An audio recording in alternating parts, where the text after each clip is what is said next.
Vamos a hablar hoy sobre anticoncepción hormonal.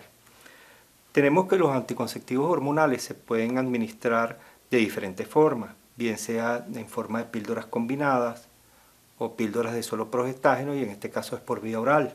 Tenemos las inyecciones que se pueden colocar de manera intramuscular o subcutánea. Tenemos también la utilización de los parches como otra vía de administrar hormonas. Tenemos los implantes subdérmicos, el anillo que se coloca dentro de la vagina, y por último tenemos los endoceptivos o los DIU liberadores de levonorgestrel. Vamos a ver entonces que desde el punto de vista de por vía oral hablamos de anticonceptivos orales combinados, aquellos que tienen un componente progestacional y un componente estrogénico.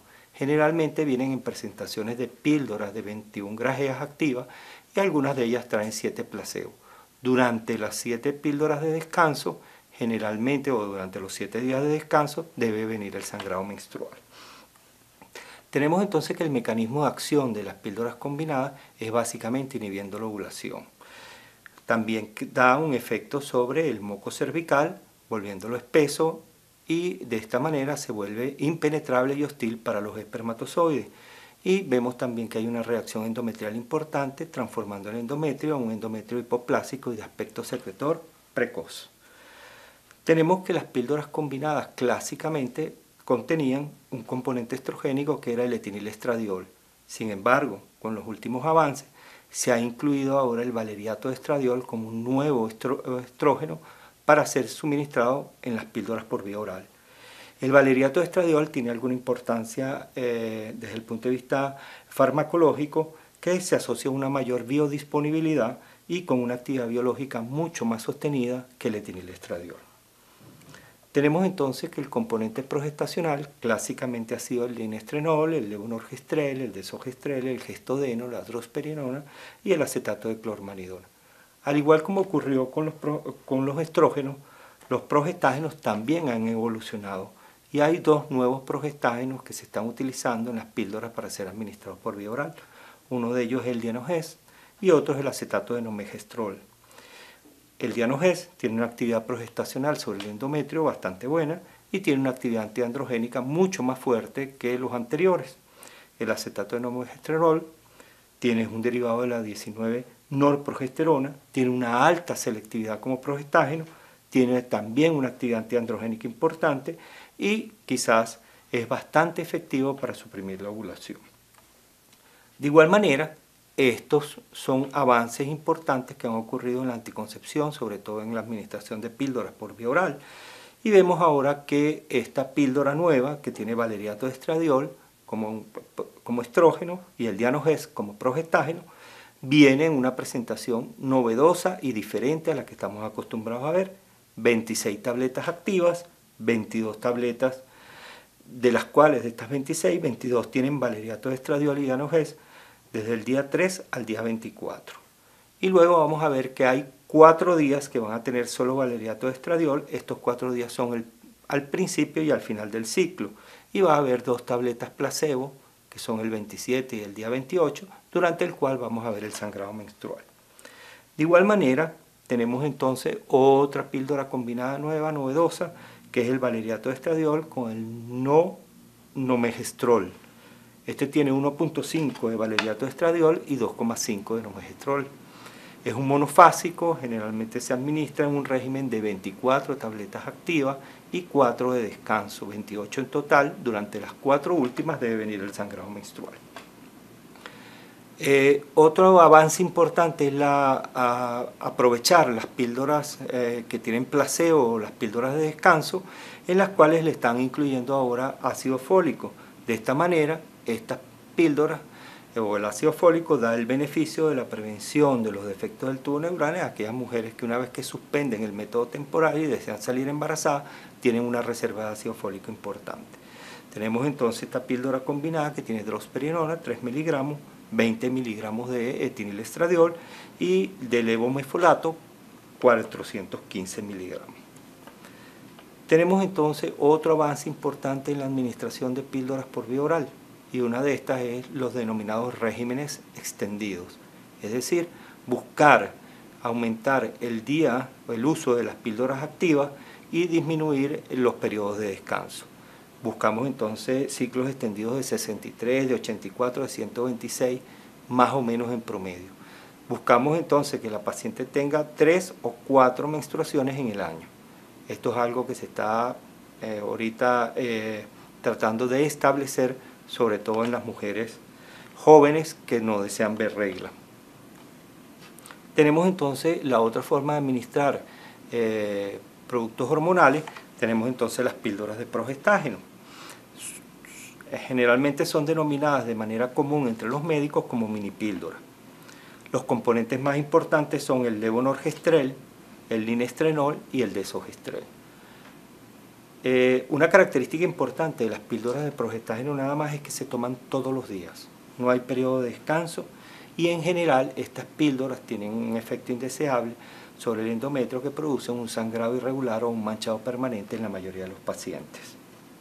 Su mecanismo de acción es básicamente espesando el moco cervical, pero también intervienen inhibiendo la ovulación. Están indicadas especialmente en el posparto y no influyen sobre la lactancia materna, pues no modifican ni la cantidad ni el contenido de proteínas que tiene la leche materna.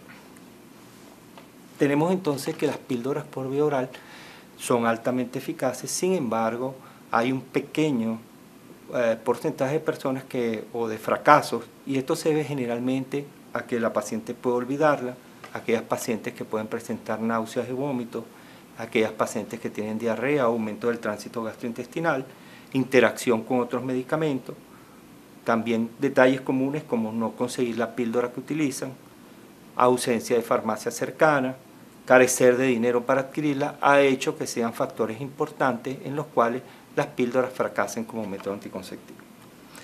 Vemos entonces que otra forma de administrar hormonas es la utilización de inyecciones. Las inyecciones las podemos administrar por dos vías, por vía intramuscular o por vía subcutánea. Vamos a ver que en Venezuela contamos con 4 productos anticonceptivos para ser administrados por inyecciones. Tenemos el primero de ellos, se llama mesillina, es valeriato de estradiol y enantato de noretisterona, se administra cada 30 días. En general, quizás el efecto indeseable más importante es que produce cierto cambio o irregularidad menstrual. Tenemos que aquellas pacientes que tienen miedo para las inyecciones, por supuesto este método está limitado a su uso en ellas, el no tener quien lo inyecte, porque aquí actúa entonces otra persona, pero hay un detalle importante, que es un método bastante discreto y que requiere una sola acción al mes para obtener anticoncepción. Otra inyección que se utiliza de manera mensual y es intramuscular es el ciclofen. Tiene acetato de medroxiprogesterona, 25 miligramos, y valeriato de estradiol, 5 miligramos. Este anticonceptivo está especialmente indicado en aquellas pacientes que sufren de metrorragias y de menometrorragia, está especialmente indicado este anticonceptivo. Tenemos entonces otra presentación, otro tipo de inyecciones para administrar intramuscular, que es la Depo-Provera. Esta viene en 2 presentaciones, 50 miligramos mensual, 150 miligramos trimestral. El problema con la Depo-Provera es que produce amenorrea, el retorno a la fertilidad no es de manera inmediata y puede ser una buena indicación para ser utilizada en el posparto. La última de las presentaciones en inyecciones se denomina Sayana y se administra de manera subcutánea. Esto también es un nuevo producto novedoso en el uso de la anticoncepción. Está formulado con 104 miligramos de acetato de medroxiprogesterona, tiene una alta eficacia, un alto grado de tolerancia y su aplicación es cada 3 meses. Lo importante o lo novedoso de esto es que se administra de manera subcutánea, viene en una jeringa prellenada, preparada, y vemos que entonces los sitios ideales para inyectarse es en la cara anterior del muslo o bien en la parte baja del abdomen. Se hace una pequeña bola con la mano con la cual no hábil del operador, se hace una pequeña bola a nivel de la piel del abdomen o del muslo y se introduce la aguja suavemente y se coloca el depósito del acetato de medroxiprogesterona, el cual va a ser eficaz durante 3 meses. Tenemos otra forma de administrar hormonas, que son los parches. Los parches también actúan eficazmente inhibiendo la ovulación, tienen una alta eficacia también, hay cierta facilidad para adquirirlos Y quizás una de las ventajas más importantes es que no hay paso hepático. Al no haber paso hepático se necesita mucha menor cantidad de hormona para ser metabolizada. Los parches, hay un solo producto aquí en Venezuela, tiene etinilestradiol y tiene norgestromina. Quizás en Venezuela algo que nos preocupa un poco es que las condiciones climáticas pueden eventualmente hacer que el parche se despegue. Existe también poca creencia de los pacientes, tiene poca credibilidad como efecto anticonceptivo. Generalmente puede ser indiscreto porque a veces se puede ver el parche, puede dar reacciones alérgicas en la piel y debe rotarse el sitio de su colocación. Tenemos entonces, fíjense, el parche de todas maneras hecho de color carne para disimular un poco su presencia, pero eventualmente puede ser algo indiscreto. Tenemos entonces otra forma de administrar hormonas, que es a través de los implantes, y en este caso tenemos dos opciones. Una de ellas es el Implanón, que tiene el etonogestrel, que es el metabolito activo del desogestrel. La colocación es subtérmica. La limitación para este método es que debe ser colocado por médicos entrenados y en general es una pequeña varilla o una membrana con un centro de etinilvinilacetato y dentro está entonces el etonogestrel. Su duración es de 3 años y generalmente constituye o viene su presentación en una sola varilla. Tenemos entonces, fíjense el tamaño y la dimensión, es bastante pequeño. Y este es algo mucho más novedoso. Al Implanón se le hizo una modificación, ahora se llama Implanon Next, viene con una pistola que hace prácticamente muy difícil la colocación sea deficiente o errada o no sea colocado en el sitio correcto. Y la otra cosa importante que se le agregó al etinilvinilacetato una sustancia para volverlo radiopaco. De esta manera puede ser localizado por radiología en caso de ser necesario. Fíjense esta nueva presentación, entonces hace que sea mucho más fácil. La colocación generalmente es en el brazo no hábil de la paciente a nivel del surco bicipital, 2 traveses de dedos por encima de la articulación del codo. Tenemos entonces que igual que el anterior está el Yadel, que es un implante también que requiere ser colocado por médicos entrenados. En este caso el contenido de las varillas de etinilvinilacetato es levonorgestrel, su duración es 5 años y a diferencia del anterior está conformado por 2 varillas. Tenemos entonces quizás la limitación más importante en el caso del levonorgestrel es que aquellas pacientes que tienen un índice de masa corporal elevado o que pesan más de 70 kilos no deben utilizarlo. Los implantes producen alteraciones del sangrado menstrual. Es importante entonces hacer una buena labor de educación en el paciente antes de colocarle el método para que éste no sea retirado antes del tiempo de vencimiento.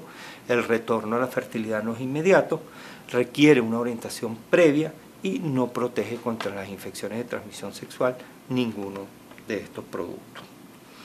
Tenemos otra forma de administrar hormonas y es a través del anillo mensual. Este anillo se coloca dentro de la vagina, bajo un régimen de 3 semanas de uso continuo con el anillo y 1 semana sin anillo.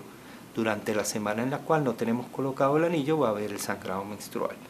La liberación diaria de hormonas está más o menos 15 microgramos de etinilestradiol y 120 miligramos de etonogestrel. Es un anillo flexible, de muy fácil colocación, se lo coloca a la misma paciente y de igual manera lo retira 3 semanas después. Tenemos otra forma de administrar hormonas y en este caso hablamos de los endoceptivos, que son los dispositivos intrauterinos que tienen un componente hormonal, una cápsula de hormonas dentro de su estructura. Son generalmente muy costosos, su duración es de 1 a 4 años, pero son altamente eficaces. Su mecanismo de acción inhiben la ovulación y espesan el moco cervical. Tenemos entonces que hay 2 tipos de endoceptivos. Uno es el DIU de levonorgestrel, que libera 20 microgramos de levonorgestrel diario y su duración es de 5 años más o menos.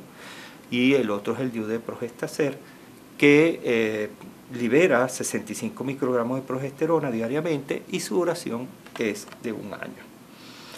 Tenemos entonces que los dispositivos intrauterinos no protegen contra las infecciones de transmisión sexual, requieren un periodo de control por parte del médico, solo se recomienda a aquellas parejas que sean estables, limitado su uso para parejas que tienen alto riesgo o que viven de manera promiscua y puede ocasionar infertilidad por las complicaciones de infección, enfermedad inflamatoria pélvica y daño tubárico. Se recomienda además de eso un control ecosonográfico para verificar su localización por lo menos cada 6 meses. Eventualmente pueden provocar dolor pélvico y dismenorrea. También hay un ligero aumento de sangrado menstrual, puede ocurrir también. Y el retorno a la fertilidad si es inmediato una vez que se retira.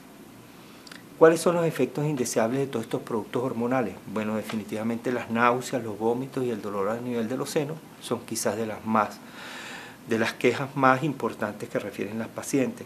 El riesgo de trombosis es siempre algo que tenemos que estar pendiente, el aumento de la presión arterial puede ocurrir y algunos cambios a nivel de la piel como el cloasma, eritema nodoso, intolerancia a lentes de contacto, jaqueca y cambios en el humor han sido referidos también como manifestaciones indeseables del uso de estos anticonceptivos. También se ha hablado de la retención de líquido, el aumento de peso como otra de las complicaciones a referir los pacientes que utilizan estos métodos hormonales. Tenemos entonces que también hay que tener precauciones en el uso de las hormonas, sobre todo en aquellos pacientes que toman algunos fármacos, como son los anticonvulsivantes, los barbitúricos, los antibióticos como la ampicilina, por ejemplo, que es un antibiótico de uso muy común.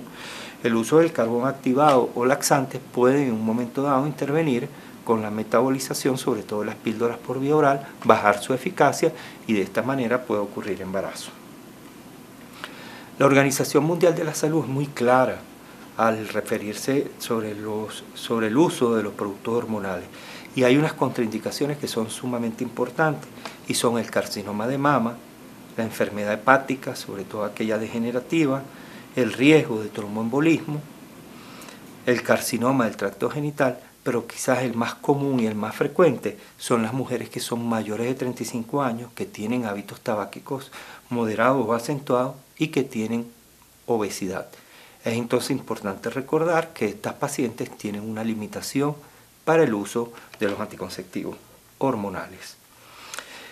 Por último, les quiero mencionar entonces que para nosotros es importante, y ahora tenemos un documento en el cual nos va a dar evidencia médica para poder usar la anticoncepción de manera mucho más racional, y son los criterios médicos de elegibilidad para el uso de los anticonceptivos. Estos criterios se pueden conseguir fácilmente en la página de la Organización Mundial de la Salud, se puede bajar de manera gratuita, y en ella quizás uno de los aspectos más importantes es que categorizan a los pacientes en 4 grupos. El primer grupo es aquel grupo que puede usar los anticonceptivos orales, los anticonceptivos hormonales sin ninguna limitación. El segundo grupo, donde las ventajas superan a las desventajas. El tercer grupo, que pueden tomar el anticonceptivo bajo estricta supervisión médica porque no hay otras opciones para los pacientes. Y el último grupo, que son aquellos pacientes que no pueden tomar el anticonceptivo bajo ningún respecto. Es decir, entonces existen 4 categorías del 1 al 4 y de esta manera podemos ver aquí entonces una forma de práctica de ver los criterios de elegibilidad. Es este pequeño disco que lo conseguimos. Existen las diferentes situaciones en las cuales nos podemos encontrar y tenemos entonces la categoría 1, 2, 3 y 4 y con esto podemos hacer entonces una indicación mucho más racional del uso de los anticonceptivos hormonales. Todo esto va dirigido ¿a qué? A cumplir con las metas del milenio. Seguimos trabajando entonces en base a la Organización Mundial de la Salud, cuya finalidad es la disminución de la mortalidad materna y por supuesto que haya un control específico y crear bienestar y salud dentro de las mujeres.